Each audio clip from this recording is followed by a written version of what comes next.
آج کل جو حضرت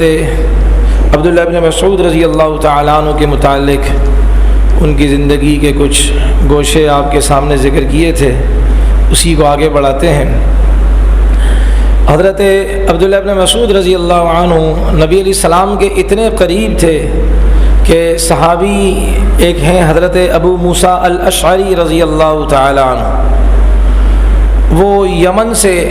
ہجرت کر کے آئے مدینہ طیبہ۔ تو عبداللہ بن مسعود رضی اللہ تعالیٰ عنہ کو انہوں نے دیکھا کہ عبداللہ بن مسعود رضی اللہ عنہ کثرت سے نبی علیہ الصلوۃ والسلام کے گھر میں ان کا آنا جانا ہو رہا تھا۔ تو خود ابو موسیٰ اشعری رضی اللہ عنہ فرماتے ہیں کہ میں یہ سمجھتا تھا کہ ابن مسعود رضی اللہ عنہ نبی علیہ السلام کے گھرانے کے کوئی فرد ہیں کہ اتنا زیادہ آنا جانا آپ علیہ الصلوۃ والسلام کے گھر میں ان کا ہے، تو ظاہر بات ہے یہ کوئی باہر کا آدمی نہیں ہو سکتا، یہ کوئی گھر کا فرد ہے کہ جو اتنا زیادہ آنا جانا کر رہا ہے۔ بھائی ایک گزارش یہ ہے نا کہ یہ جو کرسیاں استعمال کریں تو یہ جو جوتوں کا ریک ہے نا، یہاں سے کرسیاں ہٹا دیا کریں کہ جوتے اٹھانے والوں کو بہت تکلیف ہوتی ہے۔ یہ ابھی کی بات نہیں ہے، مطلب کئی دنوں سے دیکھ رہے ہیں۔ تو بھئی جو بھی کرسی استعمال کرے تو کرسی کو پھر تھوڑا سا آگے کر کے رکھے تاکہ جوتے اٹھانے والوں کو تکلیف نہ ہو۔ یہ نہیں کہ ان کو میں کہہ رہا ہوں، یہ کئی دنوں سے یہ دیکھ رہے ہیں، تو تاکہ کسی بھائی کو تکلیف بھی نہ ہو۔ تو یہ کثرت سے چونکہ نبی علیہ السلام کے آنا جانا ہوتا تھا، اس لیے وہ یہ سمجھے کہ ہاں یہ ان کے گھر کے کوئی فرد ہیں۔ اور یہ علم کے شیدائی اتنے تھے کہ فرماتے ہیں کہ ہم نبی علیہ السلام سے 10 آیتیں سیکھتے، یعنی کہ 10 آیتیں ان سے آپ علیہ السلام سے سنتے، پھر ان کو سیکھتے کہ اللہ کے احکام کیا ہیں اس میں۔ تو جب تک 10 آیتوں کو سیکھ نہ لیتے ہم آگے کا سبق نہیں لیتے تھے۔ حالانکہ عربی دان تھے، عربی جانتے تھے، لیکن اس میں احکامات تھے، اس میں باریکیاں ہیں، تو اس لیے فرماتے 10 آیتیں پہلے نبی علیہ السلام سے سبق لیتے اور پھر ان کو سیکھتے، ان میں کیا کیا اللہ کے احکامات کون کون سے ہیں۔ جب وہ سیکھ لیتے پھر اگلا سبق 10 آیتوں کا لیتے، پھر ان کو سیکھتے، پھر اگلا سبق 10 آیتوں کا لیتے۔ یوں نبی علیہ الصلوۃ والسلام سے ہم سبق لیتے تھے، سیکھتے تھے اور آگے چلتے تھے۔ اور ظاہر بات ہے علم کے پہاڑ تھے یہ۔ ان کے بارے میں آتا ہے کہ حضرت مسروق رحمۃ اللہ علیہ بہت بڑے بزرگ گزرے، ان کے زمانے کے ہیں۔ وہ فرماتے ہیں کہ میں نے نبی علیہ الصلوۃ والسلام کے صحابہ کو سونگا، یہاں سونگنے سے مراد یہ کہ تحقیق کی، میں نے جستجو میں نے کی، تلاش کیا، تو اس کو انہوں نے شاممتو کا لفظ استعمال کیا، سونگا میں نے یعنی تحقیق کی۔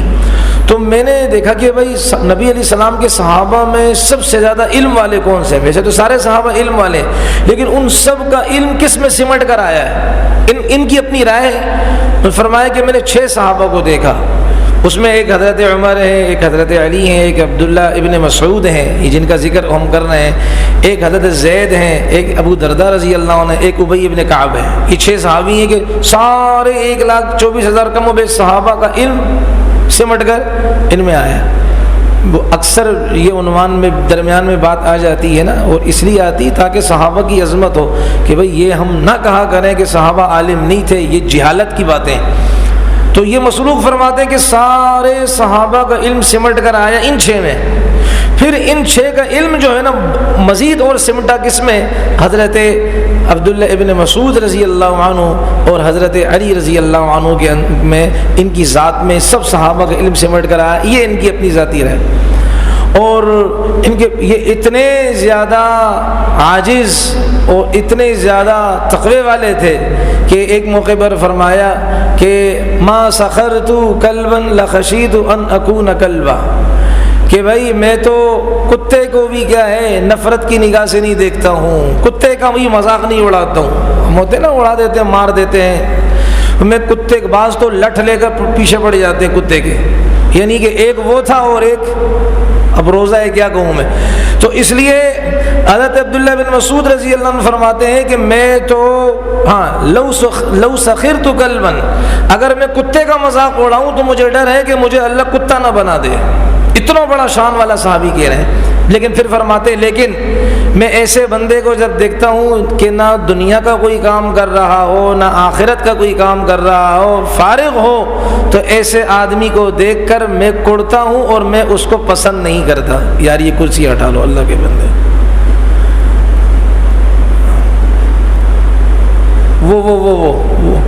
وہ کہاں رکھ کر گئے ہو، اٹھو یا اللہ، جزاک اللہ۔ تو کہتے ہیں کہ میں جو ہے نا وہ اس سے ڈرتا ہوں۔ تو دیکھیں یہ اتنے بڑے، انہوں نے ہمیں کیا سبق دیا کہ بھائی انسان تو انسان، کسی جانور کا بھی مذاق نہیں اڑانا چاہیے۔ ہم تو کہتے ہیں نا موٹی ناکوں والا، چھوٹی ٹانگوں والا، چھوٹے قد والا، اس طرح کی باتیں کرتے ہیں نا، تو یہ ڈر ہے، یہ اللہ تبارک و تعالیٰ، اور یہ تکبر ہے۔ ایسا نہ ہو کہ اللہ تبارک و تعالیٰ ہمیں جو ہے نا وہ ایسا بنا دے۔ تکبر کے بول نہیں بولنے چاہیے، اور کسی کا تمسخر نہیں اڑانا چاہیے۔ قرآن میں بھی اللہ فرماتے لا یسخر قوم من قوم عسى ان يكونوا خيرا منهم، کہ اے ایمان والو تم میں سے کوئی کسی کا مذاق نہ اڑائے، جس کا تم مذاق اڑا رہے ہو وہ ہو سکتا ہے تم سے بہتر ہو، وہ اللہ کے سامنے راتوں کو رونے والا ہو، وہ اللہ تعالیٰ سے اس کا کنیکشن اور تعلق، رابطہ بڑا مضبوط ہو، تمہارا وہ رابطہ اور تعلق نہ ہو، اس لیے مذاق نہیں اڑانا چاہیے۔ اسی طرح ایک موقع پر بڑی عجیب بات انہوں نے فرمائی ہے، اور یہ یعنی کہ یہ یوں سمجھے کہ یہ ان کے ملفوظات بیان ہو رہے ہیں۔ فرماتے ہیں ایک موقع پر فرمایا کہ ایک یہ ہے کہ آپ جو اللہ تبارک و تعالیٰ نے آپ کے نصیب میں رکھا ہے، ارضا بما قسم اللہ لک، جو اللہ نے آپ کے لیے تقسیم کیا ہے، یعنی اللہ تعالیٰ نے کسی کے لیے کس طرح تقسیم کا نظام چلایا، کسی کے لیے غربت کا فیصلہ کیا ہے، کسی کے لیے امیری میں زندگی گزارنے کا فیصلہ کیا ہے، کسی کے لیے راحت کا فیصلہ کیا، کسی کے لیے آزمائشوں کا فیصلہ کیا ہے۔ تو فرمایا کہ اللہ تبارک و تعالی نے جو چیز آپ کے لیے تقسیم کی ہے، آپ اس پر اگر راضی ہو گئے تو دنیا کے سب سے بڑے مالدار ہو گئے۔ ارضا بما قسم اللہ لک تکن اغنى الناس، آپ اللہ تعالیٰ کی رضا پر راضی ہو گئے، اللہ کی تقسیم پر راضی ہو گئے تو دنیا کے سب سے بڑے مالدار ہو گئے۔ تو اس لیے لوگوں کے سامنے یہ بعض لوگوں کا یہ جو ہے نا وہ ان کی عادت ہوتی ہے کہ ہر ایک کے سامنے روتے ہیں، ہر ایک کے سامنے روتے ہیں، یار کیا کریں، گھر میں آٹا نہیں ہے، گھر میں چینی نہیں ہے، یار وہ کیا کرے گا بھائی، اس سے مانگو، اللہ تبارک و تعالیٰ سے مانگو، اللہ کام چلائیں گے۔ اور پھر خصوصاً رمضان میں تو یہ ایک پیکج بنایا ہوا ہوتا ہے، ہر ایک کے سامنے جاتے ہیں، حالات کا رونا روتے ہیں، بھائی یہ مناسب طریقہ نہیں ہے، بلکہ اللہ سے عبداللہ ابن مسعود رضی اللہ فرماتے ہیں اللہ کی تقسیم پر راضی ہو جائے تو تم سب سے بڑے مالدار ہوگے۔ گھر میں اگر کیا ہے آج دودھ نہیں آیا، خیر ہے، آج قہوہ سے جو ہے نا وہ سحری کر لیں، آج سلیمانی چائے سے سحری کر لیں، اگر آج کیا ہے گھی نہیں ہے خشک روٹی سے کر لیں، لیکن کسی کے سامنے دست سوال نہ کرے تو یہ انسان دنیا کا سب سے بڑا مالدار ہے۔ لوگوں کے سامنے دکھڑے بیان انسان نہ کرے،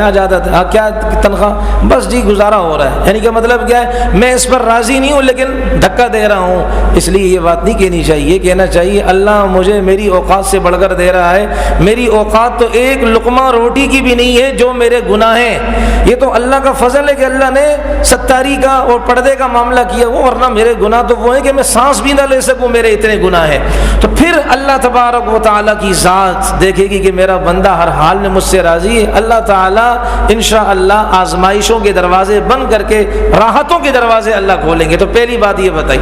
دوسرے بتائیں واتق المحارم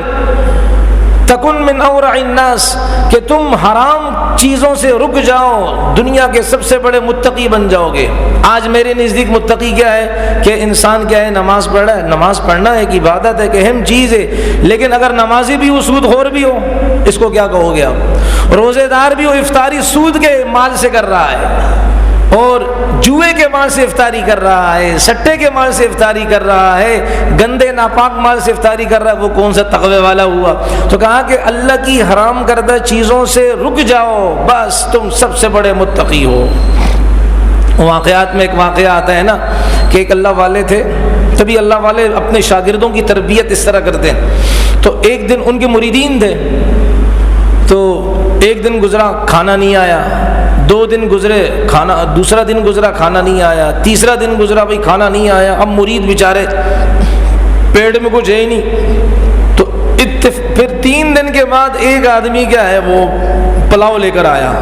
اب دیکھیں بھوک لگی ہوئی ہو، وہ بھی 3 دن کا انسان بھوکا ہو،